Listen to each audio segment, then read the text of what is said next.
Welcome in my channel Electronics Hack. This is Kausal Maurya and I hope you are very well safe and sound. So in this video we have talked about the pin diode. तो pin diode की बात करेंगे। जैसा कि नाम से ही स्पष्ट है, PIN मतलब P stands for P type semiconductor, I stand for intrinsic semiconductor and N stand for the N type semiconductor। अतः यह हमारा जो है 3 लेयर डिवाइस है। ठीक है, तो यह 3 लेयर डिवाइस है जिसमें एक बहुत ही पतला, बहुत ही थिन P लेयर होता है और एक ही बहुत पतला N लेयर होता है, और उन दोनों के बीच में हमारा एक बहुत ही चौड़ा इंट्रिंसिक सेमीकंडक्टर का लेयर होता है, जिसके द्वारा हमारा P और N ये दोनों लेयर सेपरेट होते हैं। ठीक है, जैसा कि आप अभी आगे फिगर में देखेंगे। तो the PN diode is lightly doped narrow layer of P type semiconductor separated by an equally lightly resistivity means light doped narrow N type semiconductor by a thicker intrinsic layer. कहने का मतलब क्या है कि दोनों लाइटली डोप्ड है, P type और N type, और उनके बीच में एक सेमीकंडक्टर का थिकर इंट्रिंसिक लेयर है। ठीक है, फिर आगे हम देखेंगे this wide intrinsic region makes the PIN diode suitable for attenuator. ये जो आपका इंट्रिंसिक रीजन है जो कि बहुत ही ज़्यादा थिक है, यह सुइटेबल बनाता है एटेन्यूएटर के लिए, एटेन्यूएटर में यूज़ करने के लिए। फॉर एटेन्यूएटर इस डायोड को फास्ट स्विचेस के लिए, फोटो डिटेक्टर्स के लिए and high voltage power electronics applications के लिए ये आपका इंट्रिंसिक जो कि लेयर है, जो कि बहुत ज़्यादा चौड़ा है, उसके लिए जो है इसका सुटेबल होता है। तो इस प्रकार से पी इंट्रिंसिक से नाम पड़ा पिन डायोड। इसको सिलिकॉन या गैलियम आर्सेनाइड द्वारा बनाया जाता है। हालांकि सिलिकॉन को ज़्यादा हम जो है वरीयता देते हैं, क्योंकि यह बेहतर पावर हैंडलिंग कैपेसिटी तथा इजी फैब्रिकेशन प्रदान करता है। इंट्रिंसिक रीजन में इसकी रेजिस्टिविटी भी हाई होती है। इंट्रिंसिक है क्योंकि उसमें कोई भी डोपिंग नहीं है, वह प्योर है। इसी वजह से हमें पता है कि रेजिस्टिविटी हमारी प्योर मटेरियल की ज़्यादा होती है। ठीक है, क्योंकि उसमें कोई भी डोपिंग नहीं की गई है। पिन डायोड को माइक्रोवेव, पावर स्विचिंग, लिमिटिंग एवं मॉड्यूलेशन हेतु यूज़ किया जाता है। इस वजह से हम माइक्रोवेव डायोड्स में पिन डायोड भी पढ़ रहे हैं। आगे जब आप इसकी कंस्ट्रक्शन के बारे में बात करेंगे, अभी मैं आपको इसका जो है फिगर दिखाऊंगा। तो देख लीजिए, इसका फिगर कुछ इस प्रकार से है। प्लेनर कंस्ट्रक्शन दिया गया है, ये दोनों इसके दोनों साइड इंसुलेटर दिए गए हैं जैसा कि फिगर में दिखाया गया। मेटल बीम का लेट्स है P और N, और इन दोनों के बीच में देखिए I है। I मतलब इंट्रिंसिक है, और एक P टाइप का मटेरियल और एक N टाइप का मटेरियल दिया गया है। ये आपका जैसा कि आपको फिगर में दिखाया गया। ठीक है, फिगर को ब्रीफ करते हैं हम कि पिन डायोड की प्लेनर संरचना जैसा कि हमने अभी देखा, इसको अन्य प्रकार की संरचनाओं से भी बनाया जा सकता है। प्लेनर संरचना के समय लो सीरीज रेजिस्टेंस ऑफर करती है। इसका जो रेजिस्टेंस होता है वो लो सीरीज रेजिस्टेंस होता है। लोअर फ्रीक्वेंसीज मतलब अप टू 200 मेगाहर्ट्ज तक यह एक साधारण डायोड रेक्टिफायर की तरह काम करता है। ठीक है, कम फ्रीक्वेंसीज पर यह रेक्टिफायर की काम करता है। ध्यान देने वाली बात है कि माइक्रोवेव एक हाई फ्रीक्वेंसी पर काम करता है। इस वजह से पिन डायोड के साथ ये कोई इसकी बैरियर नहीं रह जाती, क्योंकि हम इसको हाई फ्रीक्वेंसी पर यूज करते हैं, और लोअर फ्रीक्वेंसी पर ये जनरल डायोड की तरह काम करता है, मतलब रेक्टिफायर की तरह काम करता है। किंतु इसके अधिक आवृत्ति पर यह रेक्टिफायर की तरह काम करना बंद कर देता है तथा एक वेरिएबल रेजिस्टेंस की तरह काम करता है। वेरिएबल रेजिस्टेंस का मतलब ऐसा रजिस्टर जिसका रेजिस्टेंस वैल्यू हमेशा वेरी करती रहे। ठीक है, उसको बोलेंगे वेरिएबल रेजिस्टेंस।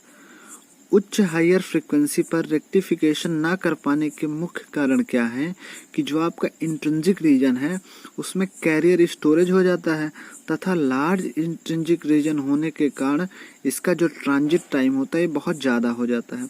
और हाई फ्रीक्वेंसीज पर इसका जो अभी हम आपको इक्विवेलेंट सर्किट दिखाएंगे वो कुछ इस प्रकार होता है।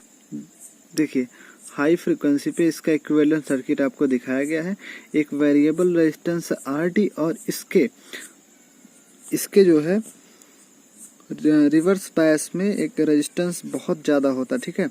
माइक्रोवेव फ्रीक्वेंसी पर जब जीरो कोई बायस नहीं करते था, जब इसको अनबायस करते हैं तो या इसको रिवर्स बायस करें तो इस समय इसका रेजिस्टेंस बहुत ज़्यादा हो जाता है, ठीक है, 5 से 10 किलो ओम का हो जाता है। तथा स्मार्ट फॉरवर्ड करंट के लिए रेजिस्टेंस बहुत कम हो जाता है, 5 से 10 ओम तक। अतः यह माइक्रोवेव स्विच की तरह काम करता है, ठीक है। यदि इस डायोड को 50 ओम कोएक्सियल लाइन के अक्रॉस माउंट नहीं किया गया तो रिवर्स बायस की स्थिति में हाई इम्पीडेंस के कारण यह लाइन को लोड नहीं करेगा तथा पावर फ्लो पर प्रभाव नहीं पड़ेगा। तो फॉरवर्ड बायस की अवस्था में लो रेजिस्टेंस के कारण अधिकांश पावर रिफ्लेक्ट होगी। फॉरवर्ड बायस की अवस्था में जब लो रेजिस्टेंस होगा उसके कारण हमारा बहुत ज़्यादा पावर रिफ्लेक्ट हो जाएगी, क्योंकि ट्रांजिट टाइम बहुत कम होगा। ट्रांजिट टाइम कम होगा तो मिसमैच होगी, अतः डायोड स्विच की तरह काम करेगा, ठीक है। इसी प्रकार इसे pulse modulation, phase shifting, amplitude modulation, limiting, कई सारे कार्यों में इसका जो है यूज कर सकते हैं, ठीक है। तो आगे दिया गया है इसका, ये जितना मैंने बताया इसका pulse modulation, amplitude modulation, phase shifting and power limiting, इसके आगे हम अभी फिगर्स भी देखेंगे किस तरह से इसका यूज किया था, ठीक है। और हमने जो है बेसिक स्ट्रक्चर भी अभी आपको दिखाएंगे। तो सबसे पहले हम देखते हैं the performance characteristics of PIN diode are.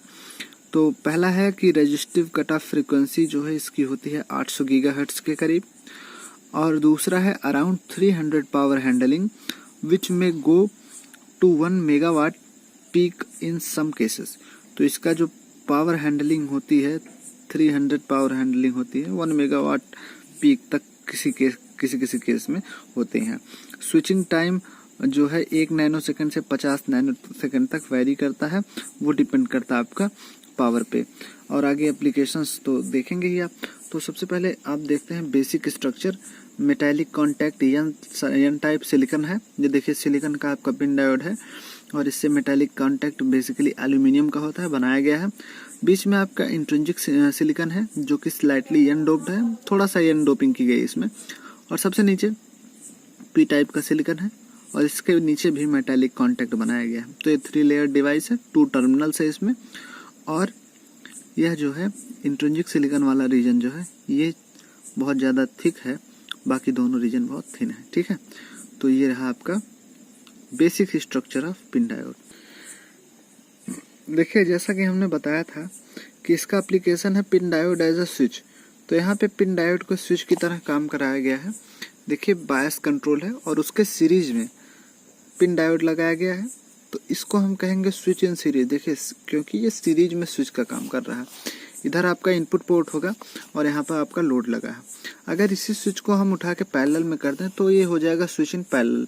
देखिए बायस कंट्रोल और पिन डायोड ये दोनों पैरेलल में है लोड से, ठीक है। तो इस वजह से होगा स्विच इन पैरेलल हो गया। और हम एम्पलीट्यूड मॉड्यूलेशन भी पिन डायोड का यूज करके कर सकते हैं। पिन डायोड को एम्पलीट्यूड मॉड्यूलेशन के देखिए सीरीज में लगाया, कोई कैरियर इनपुट हम दे रहे हैं जो कि लो फ्रीक्वेंसी मॉड्यूलेटिंग सिग्नल यहाँ से जनरेट कर रहे हैं, बायस करके पिन डायोड को दे रहे हैं, और हम AM आउटपुट ले रहे हैं। तो ये आपका एम्पलीट्यूड मॉड्यूलेशन हो गया यूजिंग पिन डायोड। नेक्स्ट है phase shifting using pin diode.